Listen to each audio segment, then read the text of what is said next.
Assalamualaikum warahmatullahi wabarakatuh. Dalam kitab I'anatul Talibin Bab Luqatah karya Abu Bakar bin Muhammad Syatta Adimyati, diceritakan sebuah kisah sahabat yang membuat Rasulullah SAW meneteskan air mata. Beliau adalah Abu Dujanah radhiyallahu anhu, sahabat Nabi dari kabilah Khazraj.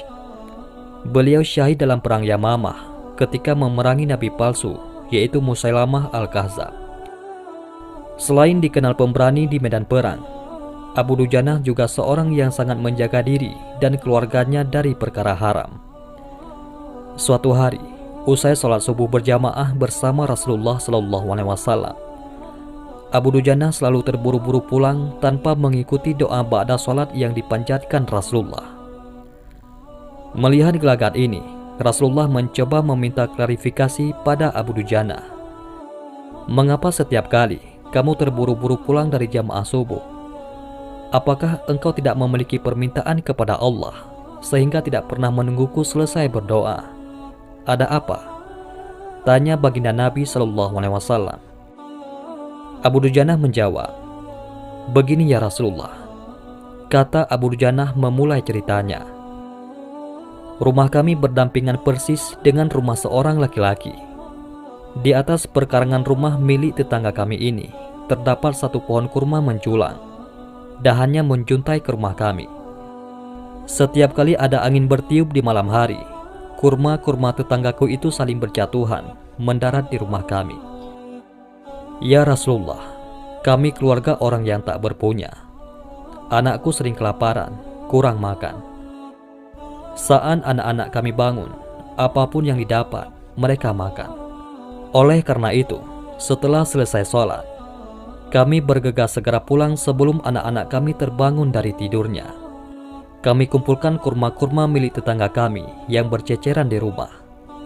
Lalu kami kembalikan kepada pemiliknya. Satu saat, kami agak terlambat pulang. Ada anakku yang sudah terlanjur makan kurma hasil temuan. Mata kepala saya sendiri menyaksikan, tampak ia sedang mengunyah kurma basah di dalam mulutnya. Ia habis memungut kurma yang telah jatuh di rumah kami semalam. Mengetahui itu, lalu jari-jari tangan kami masukkan ke mulut anakku itu. Kami keluarkan apapun yang ada di sana. Kami katakan, 'Nak, janganlah kau permalukan ayahmu di akhirat kelak.' Anakku menangis. Kedua pasang kelopak matanya mengalirkan air karena sangat kelaparan. Wahai Rasulullah, kami katakan kembali kepada anakku itu, hingga nyawamu lepas pun, aku tidak akan rela meninggalkan harta haram dalam perutmu. Seluruh isi perut yang haram itu akan aku keluarkan dan akan aku kembalikan bersama kurma-kurma yang lain kepada pemiliknya yang berhak." Mendengar itu, mata Rasulullah SAW berkaca-kaca. Butiran air mata mulianya berderai begitu deras.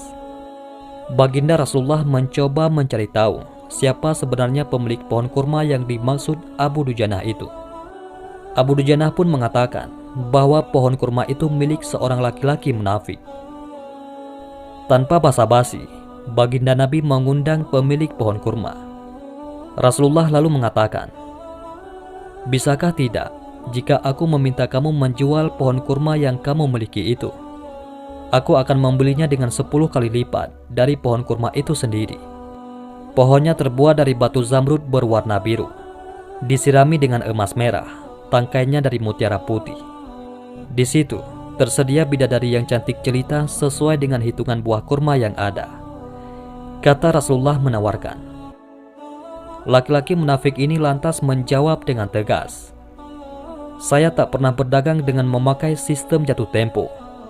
Saya tidak mau menjual apapun kecuali dengan uang kontan dan tidak pakai janji kapan-kapan."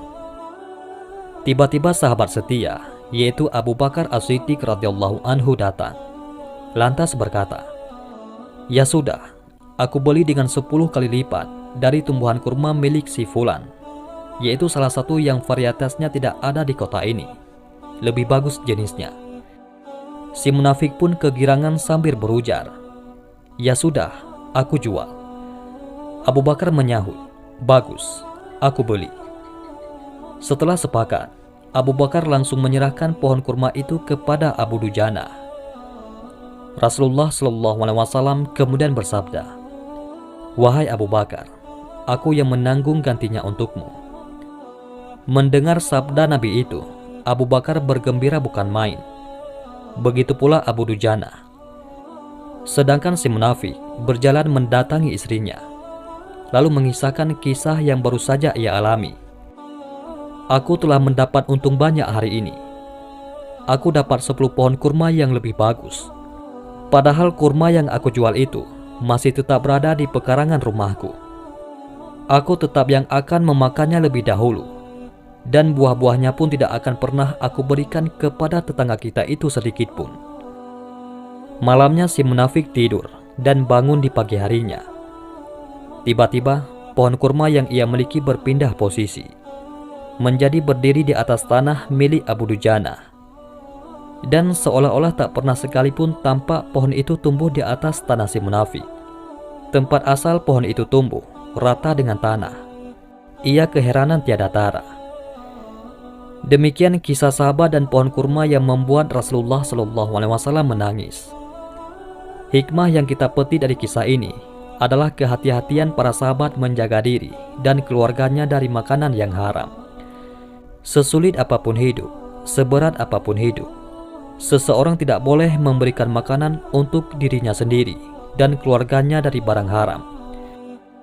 Setiap kebaikan akan dilipat gandakan pahalanya oleh Allah Subhanahu wa Ta'ala 10 kali lipat, sebagaimana janji baginda Nabi Muhammad SAW. Adapun panen daripada janji itu bukan sekarang, namun di akhirat kelak.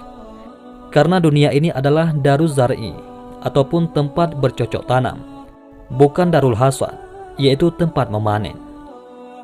Kemudian pohon kurma yang berpindah posisi itu adalah salah satu mukjizat baginda Nabi Muhammad SAW yang langsung dirasakan oleh sahabat Abu Dujana radhiyallahu anhu.